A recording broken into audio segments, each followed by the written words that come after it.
What's up guys, welcome back to MacMerlin. For this episode, I'm possibly reviewing my cheapest keyboard yet.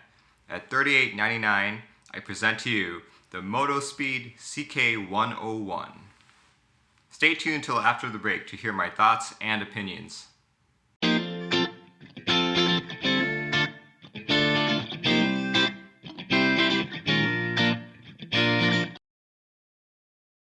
I'm sure you've noticed by now that it's got that Apple aesthetic, so if you just bought the iPhone X, this might be the keyboard for you. Thank you very much to GearBest for sending me this review unit, but don't worry, for all of you guys out there, I'll still be giving my honest opinions. The Motospeed Ck101 comes in your typical cardboard box. When you open it, the keyboard is wrapped in a protective sleeve with styrofoam inserts to guard the sides. It comes with your typical set of accessories. I say this in almost every video, but please do not use these keycap pullers. Use the wire ones. The keyboard doesn't feel very rigid at all. There is some flex, as you can see. First impressions are that it looks and feels like a cheap keyboard, so don't expect too much. The case is a low-profile angle design. I like low-profile cases, mainly because I find it easier to remove the switches and clean. You can see the switch and the switch plate, so all you really need to do is blow compressed air through there. The keyboard has very little bezel. I guess it makes it more compact. While the case is angled, it doesn't give you additional angling options. It has no flip-up feet whatsoever. The top is basically the switch plate, and it's made out of aluminum, and the bottom is plastic. I have the black version, but you can easily get the white one online, especially if you like that Apple look. The keyboard uses a micro USB-B, as commonly found on many smartphones today. The included cable is a straight cable, and while it works, I think that most keyboards with center mount USBs are more prone to having the cable snap off. If you get this, I'd look into getting a right angle cable. I always like it when keyboards have removable USB cables, as it makes storage and display of your keyboards that much easier. You may think that this is a wireless keyboard, as it has what looks to be a battery receptacle, like on the Apple keyboards. But don't be fooled, it's just there for looks. The keycaps are actually pretty decent. They're double-shot ABS, so your legends won't fade away. Unfortunately, it's got that gamerish font. I kind of wish that they used the Apple font, but maybe that's a trademark copyright thing. You'll also notice that the keycaps depicted on the box are not what's actually on the keyboard.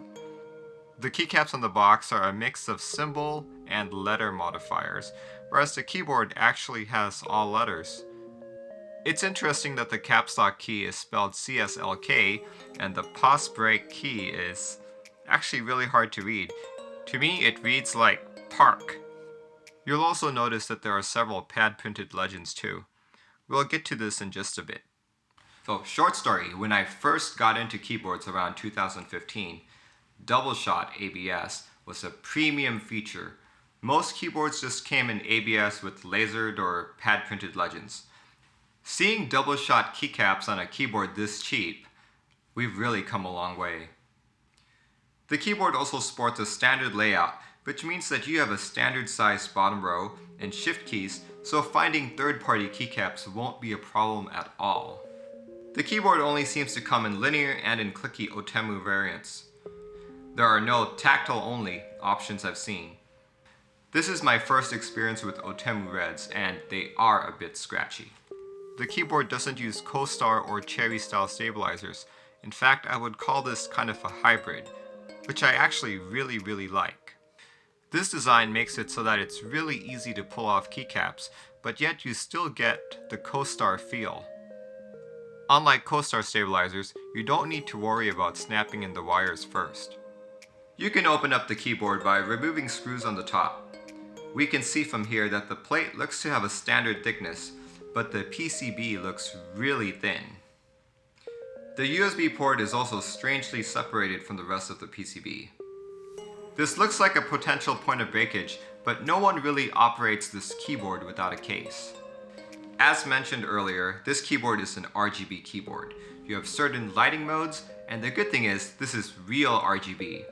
A few keyboards that you see out there in this price range basically have one row of reds, one row of greens, and one row of blues, and they claim that's RGB.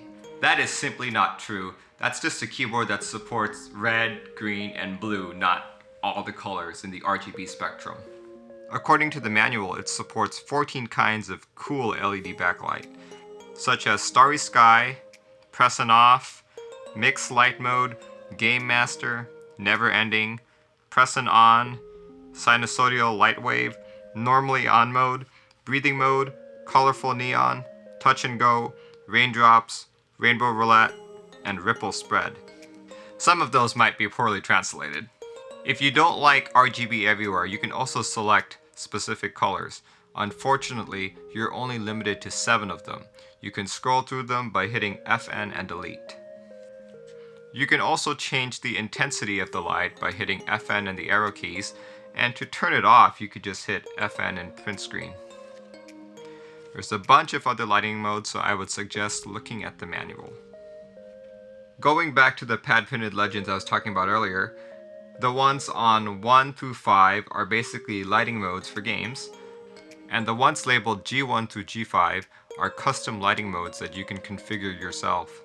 All of the other FN functions are labeled using the pad printed sublegends. Overall, you get what you pay for. This is a cheap keyboard. When you're operating at this price range, there are so many other mechanical keyboards out there, so make sure you do your research and choose the best one for you. However, if you like the Apple aesthetic, you can't go wrong with this. This is probably the only one that will match your Apple laptop or your Apple desktop. Anyway, hope you guys liked this review. If you did, make sure you hit that like button and comment down below. I'll see you guys all next time.